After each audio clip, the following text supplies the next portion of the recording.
Hey, what's up everyone? Welcome into the channel. My name is Brett with Investing on the Go. Now, we talk a lot about net worth here on the internet. We track our portfolios, we enter the numbers in a spreadsheet, and we look at real estate estimates as the numbers go up and our net worth goes up. But today, I did something that most investors only talk about and rarely execute, which is I cashed out of my very first rental. I shifted from equity within a building into liquidity.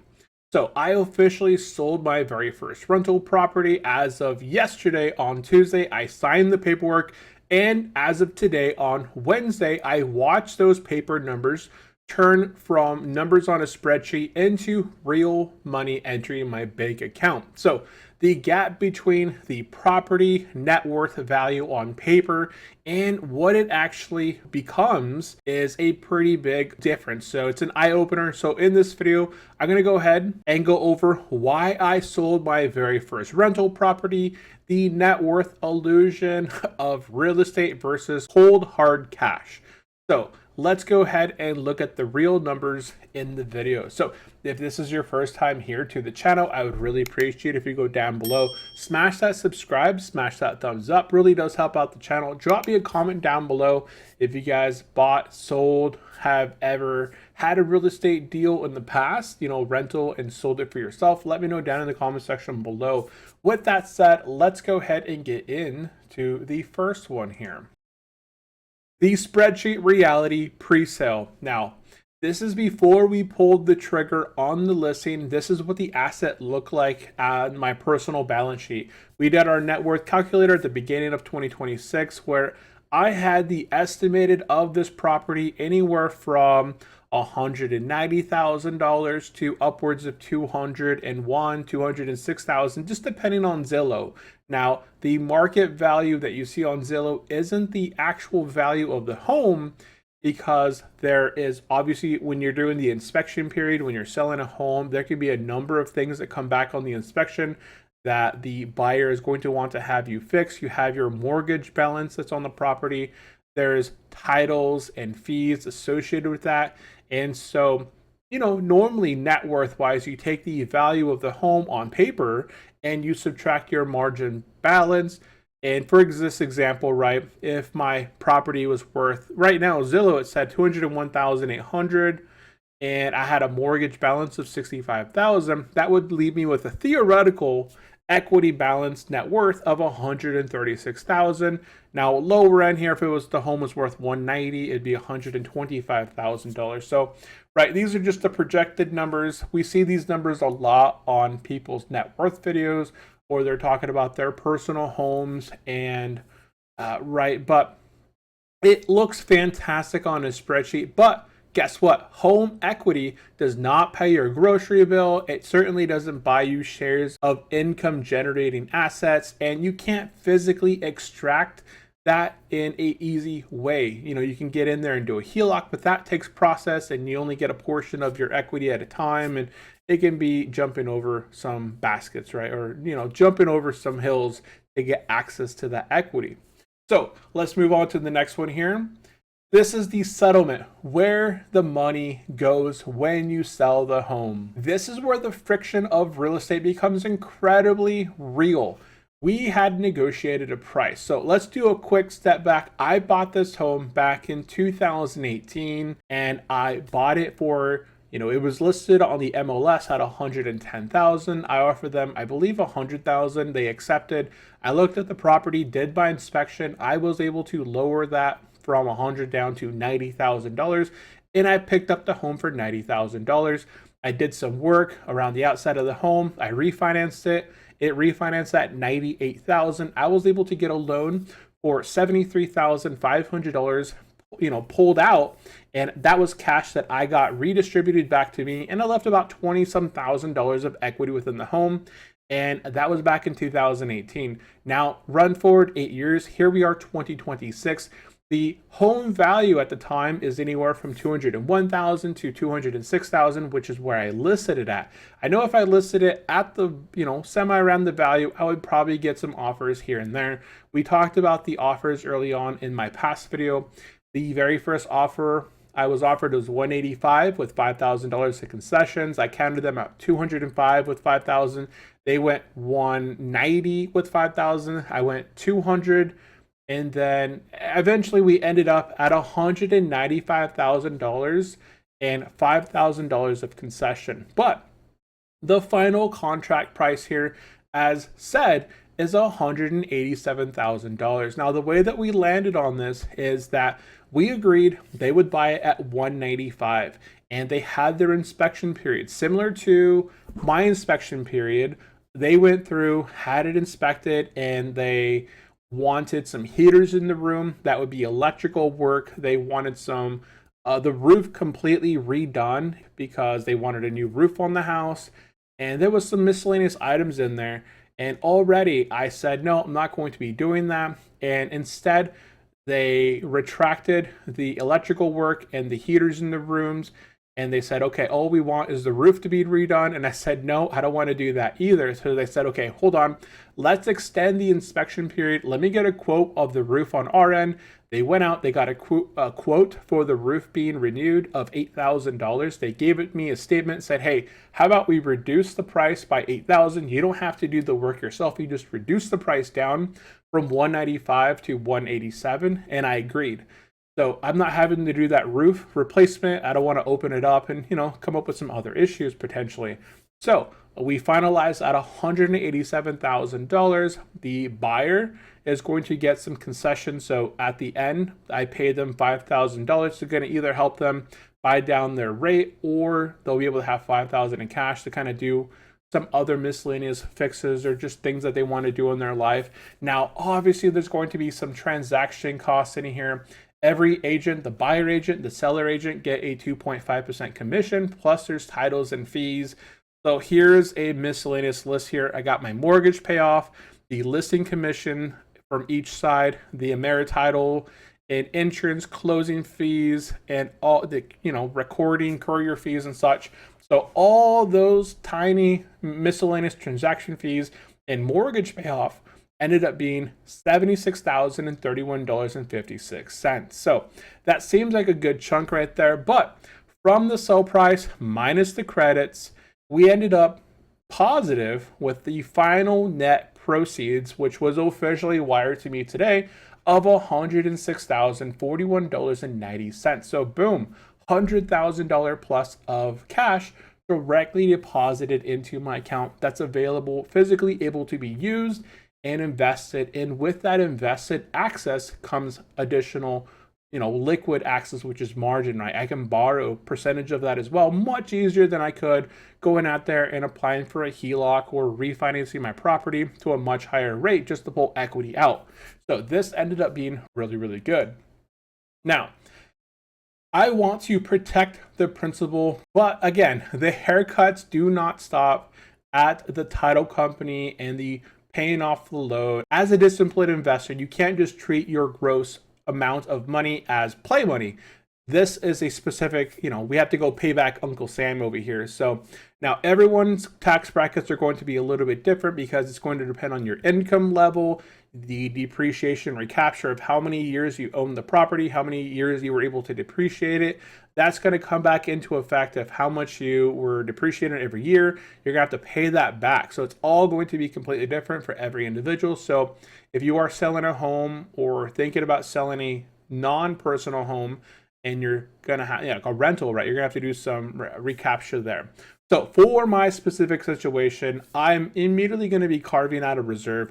I already hold a reserve of around $10,000 just that I keep in cash for any sort of vacancies, maintenance, emergencies, and it also acts as the padding for a 6-month reserve if I would ever need it. But I always like to kind of have some capital on hand. So this is just going to be kind of the same style. I already have that capital on the side. This is just going to add a few more thousand to that little seed. Now, after I do that, that's going to leave me with an investable seed of roughly $92,341.90. And in that case, I have some options.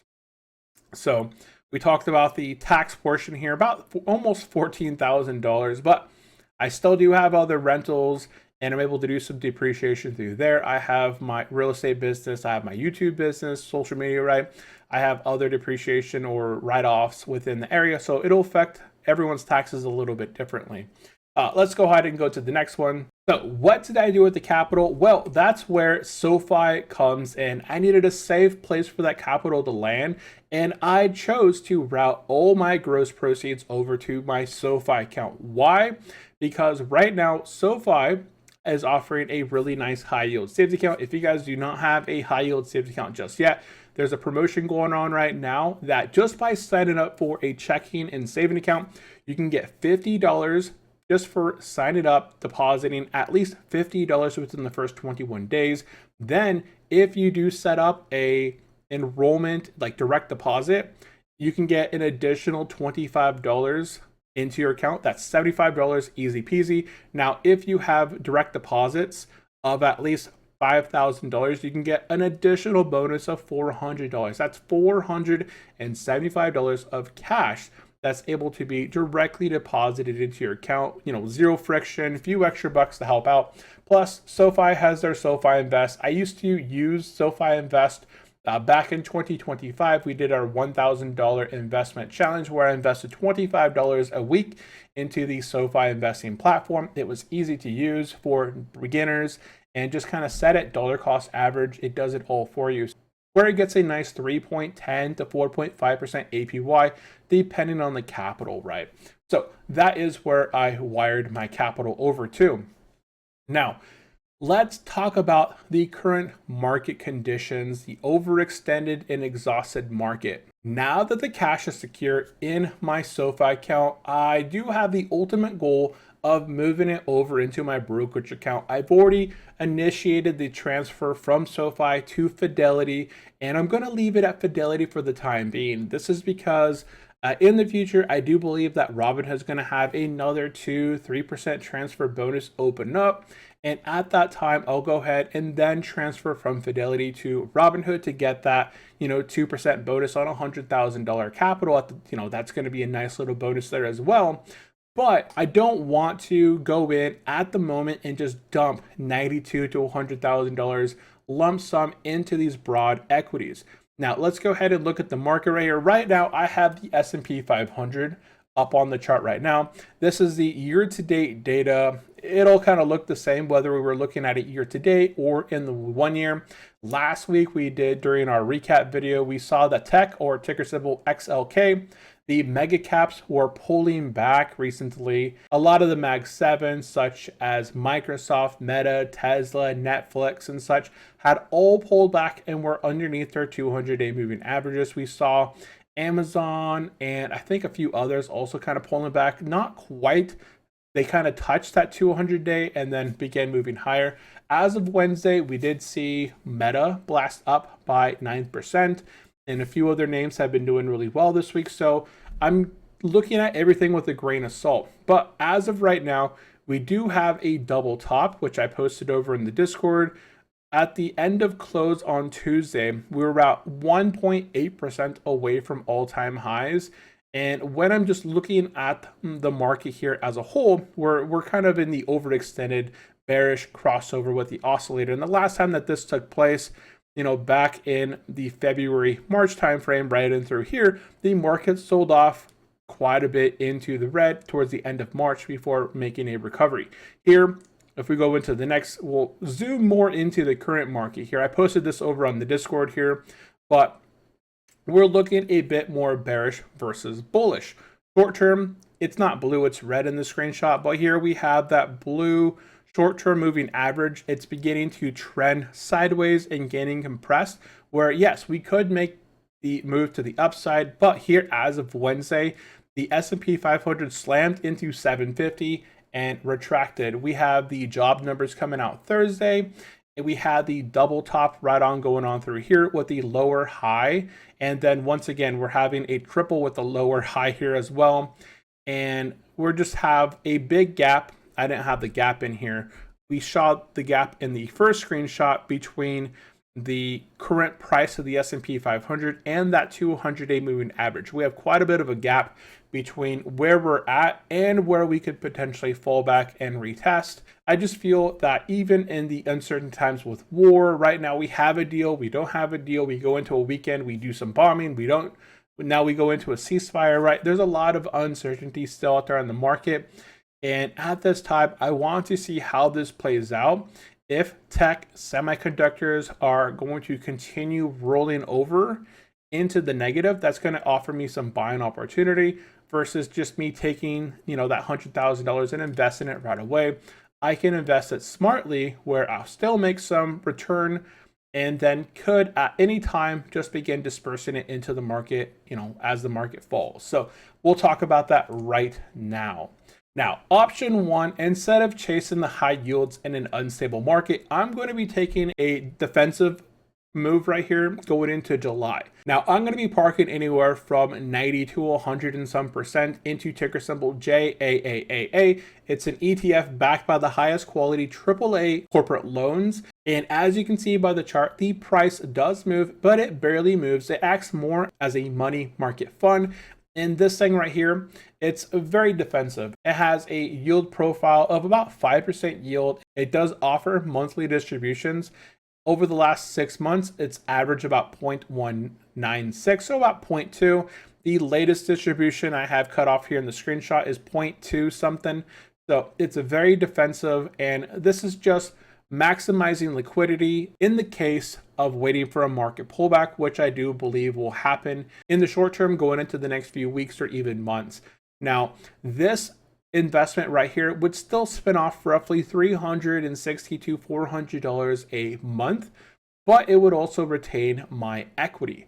The capital that I invest into it, it would manage it, it would maintain the equity. And if the market does pull back 5-10%, then I can begin to push capital from this into something else. Now that's option one. Now option two is triggering the offensive. This is a capital splitting 50-50 allocation. I talked about this in the past in my first real estate video going into selling my property, the potential differences between the rental home versus investment in equities. Now, I would split it potentially 50-50 between T-SPY and TDAC. T-SPY, it tracks the S&P 500. It has roughly, I think I flipped these, it has roughly a 13% expected yield versus TDAC. It has more of a 14.75% expected yield. TDAC tracks the NASDAQ 100, ticker symbol QQQ, but it has both of these do 0-day options. So if I were to invest roughly $46,000 to $50,000 blended between two of these, it would give me a blended projected yield of around 13.87 to 14% yield. That would net monthly cash flow anywhere above $1,067 to $1,400 within that range. So this would be the offensive play. If the market began to pull back, I would trigger the offensive play and move money into the cash flow blueprint, which is what we're doing already, right? We're already making upwards of $4,000 to $6,000 of dividends by investing into T-SPY, TDAC, and a few other names. So this would just be a continuation of that project. So JAW on paper, it's more of a principal preservation. Volatility is extremely low. Here it just reset, paying out a dividend here recently on the 1st of July. The ex-dividend took place, so it's already low. It's going to work throughout the month, building itself back up as it normally does, and then it'll do the same thing again at the very end of the month, kind of paying it down, and it stays in that cycle. The volatility is extremely low, and there's very low chances of this kind of going in a southern direction, right? So current monthly projection is about $360. And then our T-SPY TDAC, if we were to invest it into the market, right now the market could fall 1, 2, 3% with the job numbers happening on Thursday, and then have a continued sell-off as that pressure builds up. As we saw, we had that triple top, head and shoulders take place. We are, lower high, and just a lot of overall bearish sentiment in the market and uncertainty. So if the market does pull back 5 or 10%, I would feel much more comfortable investing bigger chunks of money into the market. But here we are, 1.8%, 2% away from all-time highs, and quite a bit of uncertainty out there with semiconductors and technology companies as a whole. So I'm going to just wait it out just a few, weeks or even a month just to kind of see how everything plays out. So that is going to be it for this video. What would you guys do if you were handed $100,000 today? Spreadsheet wealth versus liquid freedom. Would you guys just leave it in the real estate deal and just keep the property?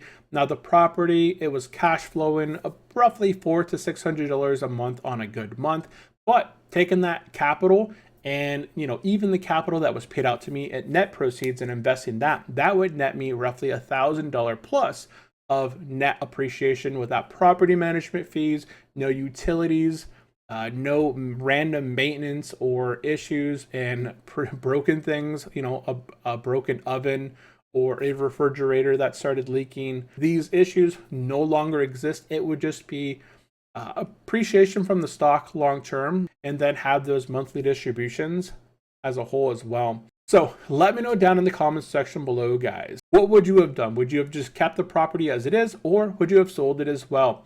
Also, let me know, $100,000 was given to you guys today. What would you do with it? Would you invest it into, some bonds? Would you invest it directly into the stock market right away? What would you do with the $100,000 if it was given to you guys? So that is going to be it for today's video. Remember to go down below into the description and pinned comment and claim your SoFi bonus of upwards of $50, $75, upwards to $475.